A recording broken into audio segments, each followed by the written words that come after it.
Ouais, c'est ce qu'on avait dit.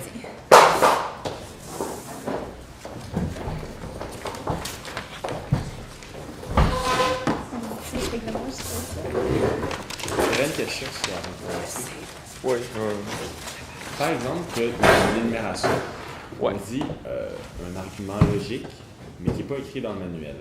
Ouais. Est-ce que ça compte comme une bonne réponse ou non? Non. Non. D'accord. Que ça soit exactement comme c'est écrit. Parce qu'on peut pas juger de toi c'est bon, mais l'autre c'est pas bon. Il n'y a pas de souci. Bienvenue à la deuxième partie de la ronde 2 du quiz. Je vais repasser les règlements rapidement.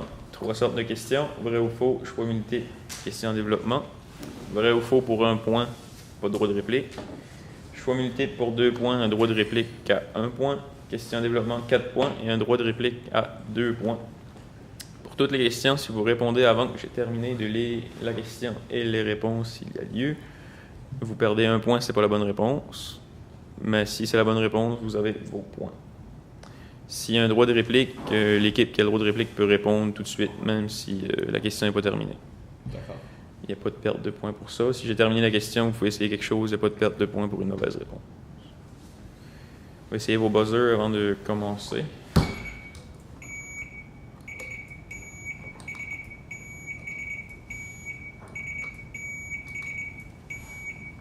Parfait. On est au public dans la salle de garder le silence. Si vous n'avez pas d'autres questions, on peut commencer. Bon. Question 1, vrai ou faux? Dans un contexte de changement dans une organisation, la deuxième phase est la phase de... Faux. Faux. Bonne réponse. Le régime d'option d'achat d'actions permet aux participants d'acheter à des conditions avantageuses un certain nombre d'actions de l'entreprise au cours d'une courte période. Faux. Bonne réponse. L'étude de régime public d'avantages comme l'assurance emploi et l'assurance maladie n'a d'aucun intérêt pour les entreprises privées qui développent leur offre d'avantages sociaux pour leurs emplois. Faux. Faux. Bonne réponse. L'analyse de l'emploi est un ensemble d'activités qui permettent de recueillir de l'information sur les activités et les tâches d'un poste et qui repose sur l'utilisation. C'est vrai. Vrai. Bonne réponse. L'entretien téléphonique fait partie du processus de... C'est vrai. Bonne réponse. Le test situationnel place généralement les candidats dans des situations... C'est faux. Faux. Bonne réponse. L'intégration formelle de l'employé se fait généralement de façon individuelle à durée. C'est faux. Faux. Bonne réponse. Question à choix multiples. Parmi ces 4 éléments de description de poste, lequel est le moins fréquent? A. Tête exacte du poste. B. Oui. Nombre de personnes qui vont occuper le même emploi. C'est bon. Limite 3 secondes. Quelle est la première étape du processus de gestion de la formation des ressources humaines? A. A. Bonne réponse. Parmi les exemples suivants, lequel n'est pas une méthode d'apprentissage informel? A. Apprentissage sur le lieu de travail. B. Oui. D. Droit de réplique. Moins 1. Mauvaise réponse. C'était C. Quelle méthode d'évaluation des emplois correspond à la définition suivante? Méthode d'appréciation de la valeur relative des emplois et des postes basée sur la somme des points attribués à divers niveaux de... Méthode des points facteurs. Bonne réponse.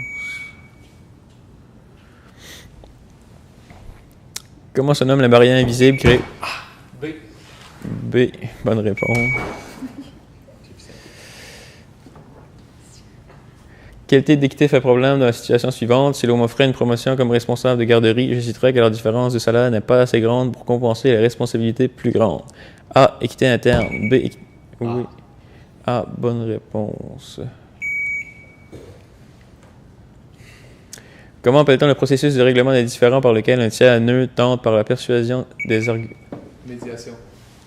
Bonne réponse. Question en développement.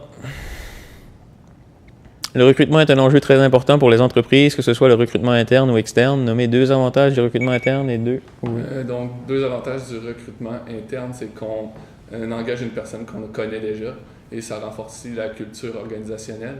Sinon, deux avantages du recrutement externe, c'est que ça permet de combler un manque des fois en termes qualitatifs des ressources humaines et également d'apporter du nouveau, des nouvelles idées, de l'innovation au sein de l'organisation. Bonne réponse. Une compétence est formée de 3 composantes qui, mises en pratique dans un contexte particulier de travail, conduisent à la réalisation optimale d'une activité. Quelles sont ces 3 composantes? Savoir, savoir-faire, savoir-être.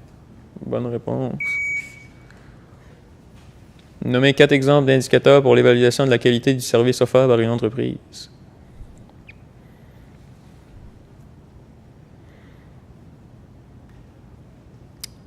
Prochaine question. Oh. Satisfaction de la clientèle. Ah, j'en ai pas 4. Non, voilà. Prochaine question. Quelles sont les 3 étapes de la gestion par objectif? Tu vas commencer par définir les objectifs de l'entreprise. Ensuite, tu vas définir les objectifs. OK. Tu vas définir les objectifs à atteindre. Ensuite, tu vas faire le suivi de ces objectifs tout au long de l'exercice dans lequel tu vas participer. Puis à la fin, tu vas évaluer si les objectifs ont été rendus ou non. Bonne réponse. Expliquez ce qu'est une filière. C'est la suite d'emplois qu'un professionnel peut occuper sans jamais occuper un poste de gestion.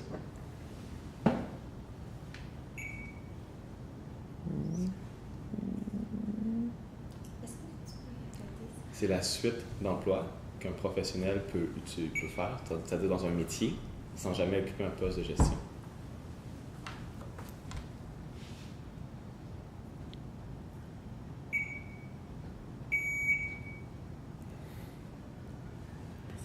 Ah oui, ok, excuse. Pas de réponse. Pourquoi certains employeurs envisagent-ils de remplacer leur régime de retraite à prestations déterminées par un régime à cotisation déterminée? Nommez 3. Le risque lors d'une prestation déterminée est plus important pour l'entreprise. Ensuite, ça coûte souvent plus cher pour l'entreprise des prestations déterminées. Puis, finalement, ça... Droit de réplique.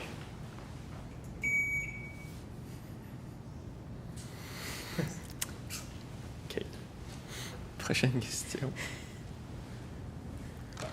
Fin de la partie.